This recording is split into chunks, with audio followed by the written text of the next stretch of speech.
Hello दोस्तों, YouTube channel पर आपका स्वागत है। आरआरबी एनटीपीसी कट ऑफ 2025 विश्लेषण के बाद जो है सेफ कट ऑफ क्या रहने वाली है सीबीटी 2 एग्ज़ाम के लिए, उसी पर चर्चा करेंगे। जानेंगे कि जनरल ओबीसी एससी और एसटी ईडब्ल्यूएस की क्या कट ऑफ रहेगी। देखिए दोस्तों, काफ़ी शिफ्टों में जो एग्ज़ाम हुआ है हमारा सीबीटी 1 आरआरबी एनटीपीसी का। यहाँ पर एक पेपर कटिंग है। सीबीटी 1 प्रथम में अभ्यर्थियों की रुचि कम रही है। 16 दिन जो आपकी परीक्षा चली है, 5 लाख में से 2.5 लाख ने ही दिया एग्ज़ाम। ये बात हो रही है दूसरे जोन की, जिसमें 5 लाख में से 2.5 लाख ने ही एग्ज़ाम दिया है। और आंसर की आपकी आने वाली है अगले माह। आंसर की में दोस्तों 5 से 7 दिन लग जाते हैं। 5-7 दिन के बाद आंसर की आपको अन्य एग्ज़ाम की भी देखने को मिली है, तो इसकी भी आंसर की आपको जल्द ही देखने को मिलने वाली है। तो जो है उपस्थिति रही है 51%। तो जो एग्ज़ाम हुआ है इसमें दोस्तों 58 लाख विद्यार्थियों ने आवेदन किया था। देखिए अच्छे थोड़ा सा समझेंगे और फिर जानेंगे कट ऑफ क्या रहने वाली है। 58 लाख में से जो डाटा निकल कर के आया है कि 30 लाख विद्यार्थी ही पेपर में उपस्थित हुए हैं।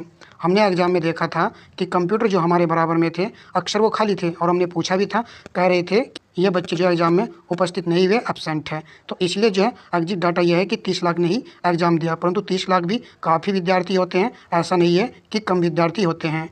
और दोस्तों पेपर का जो लेवल था वो इजी टू मॉडरेट लेवल की परीक्षा हुई है आपकी। आप सभी ने देखा भी होगा और जाना भी होगा। मैथ के भी 30% थे, और 30% में से दोस्तों कुछ विद्यार्थियों ने 25% तक सही किए हैं। और रीजनिंग भी इतनी हार्ड नहीं थी, 25% आपको सही करने को मिल गए होंगे एग्जाम में। उसके बाद में थोड़ा पोर्शन जो कठिन था वो जीएस का ही था, परंतु जीएस में भी किसी विद्यार्थी ने यदि 28 क्वेश्चन भी अटैम्प्ट किए हैं तब भी सही माना जाएगा। और आप इनको ही काउंट कर लीजिए, तो यहाँ पर हो जाएगा 8 और यहाँ पर हो जाएगा आपका 78। तो जो है आप न्यूज़ में भी देख रहे होंगे और विद्यार्थी बता रहे होंगे कि हमने जो है 80 क्वेश्चन अटैम्प्ट किए हैं, किसी ने 80 क्वेश्चन अटैम्प्ट किए हैं, तो यहाँ तक जो है अच्छा स्कोर माना जाएगा। कुछ विद्यार्थी ने 70 से लेकर के 80 तक अटैम्प्ट कर लिए हैं। श्योर यहाँ तक देखने को आपको विद्यार्थियों का क्वेश्चन मिल जाएंगे। तो इसी पर हम चर्चा करेंगे। यदि किसी विद्यार्थी ने सपोज करो कि 80 क्वेश्चन सही किए हैं भाई, परंतु ऐसा तो नहीं है कि सभी सही हो जाएंगे। जो हमने किए हैं उनमें कुछ गलत भी होंगे। यदि यहाँ पर 6 क्वेश्चन इसने गलत कर दिए हैं तो कितने कट जाएंगे? 8 क्वेश्चन इसके भाग जाएंगे दोस्तों। तो कितने बच जाएंगे? 72 क्वेश्चन बच जाएंगे। इससे तो आप संतुष्ट हो जाएंगे ना, 72 क्वेश्चन इसके रह जाएंगे। यदि किसी विद्यार्थी ने 70 क्वेश्चन अपनी जान में सही किए हैं तो आप बताइए इसके कितने सही हो सकते हैं? यदि हम इसके केवल 3 क्वेश्चन रॉन्ग माने और एक इसका नेगेटिव मार्किंग के हिसाब से कटिंग कर दें तो 4 लेस कर दीजिए, इसके कितने रह जाएंगे? 66 क्वेश्चन रह जाएंगे। तो कट ऑफ तो दोस्तों 66 से 70 के बीच में ही रहने वाली है, इससे ज़्यादा नहीं जाने वाली है। आप इस बात से भली भांति संतुष्ट हो गए होंगे। अब हम बात कर लेते हैं कि क्या कट ऑफ इसकी रहने वाली है। देखिए यहाँ पर दोस्तों, यदि हम जनरल की बात करें और भैया यदि बाल उसके रो मार्क्स की बात कर रहे हैं, 65 क्वेश्चन उसने सही कर दिए हैं, तो 65 से लेकर 69 तक की कट ऑफ देखने को मिलेगी।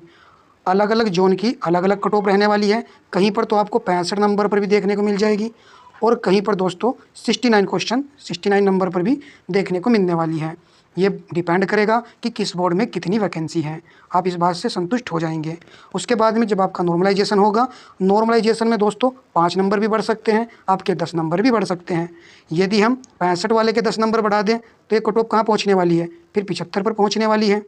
यदि 69 वाले के 5 बढ़ा दें तो ये कट ऑफ कहाँ पहुँचने वाली है? 74 पर पहुँच जाएगी। ठीक है, परंतु ये होगा नॉर्मलाइजेशन के बाद। डिपेंड करेगा 10 बढ़ेंगे या 5 बढ़ेंगे। सपोज करो 5 नंबर बढ़ रहे हैं या 2 नंबर ही बढ़ रहे हैं, फिर तो कम रहेगी ना। और किसी के भाई घट भी जाते हैं और किसी के बढ़ भी जाते हैं। अब आ जाइए आप ओबीसी के विद्यार्थी। ओबीसी के यदि विद्यार्थी ने 63-65 क्वेश्चन सही किए हैं तो यहाँ पर आपकी कट ऑफ फिक्स होने वाली है। एसटी 57 से लेकर के 61 नंबर तक ये आपकी कट ऑफ रहने वाली है। एसटी की बात करें तो ये 54 और दोस्तों 56। ठीक है, ईडब्ल्यूएस 62-64 इतने विद्यार्थी यहाँ पर पास होने वाले हैं। यानी कि इस क्राइटेरिया को यदि आप पूरा कर रहे हो तो निश्चित ही आपकी सीबीटी 1 की परीक्षा पास हो जाएगी। आप जो है सीबीटी 2 एग्ज़ाम देने वाले हो, आप अपनी प्रिपरेशन कर सकते हो यदि आपका कोई अन्य एग्ज़ाम नहीं है। ठीक है, तो ये हमने कट ऑफ डिसाइड की है। आप इससे कितने संतुष्ट हैं कमेंट बॉक्स में ज़रूर बताइएगा। कम समय में आपको एक अच्छी कट ऑफ दी है, आप चाहे देख लेना, स्क्रीनशॉट ले लेना। यही कट ऑफ दोस्तों आपको देखने को मिलने वाली है। मैंने पूरा आपको समझा दिया है, विश्लेषण किया है और यही कट ऑफ रहेगी। विद्यार्थियों से डाटा भी उपलब्ध किया है, यार दोस्तों से पूछा है और दोस्तों एग्ज़ाम देने के बाद भी कंफर्म हो चुका है कि यही कट ऑफ रहने वाली है, इससे ज़्यादा नहीं जाएगी।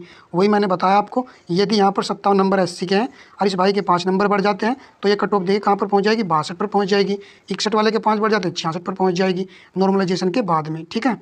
परंतु फिलहाल अगर इतने नंबर आपके हैं तो आपका जो 100% CBT 1 एग्ज़ाम पास होने वाला है। तो आंसर की के बाद आने के बाद और भी कंफर्म हो जाएगा कि क्या कट ऑफ रहने वाली है। परंतु जो बताई है यही कट ऑफ आपको देखने को मिलने वाली है। यदि आपको वीडियो अच्छी लगी तो वीडियो को लाइक कर दीजिएगा दोस्तों, शेयर कर दीजिएगा। धन्यवाद दोस्तों।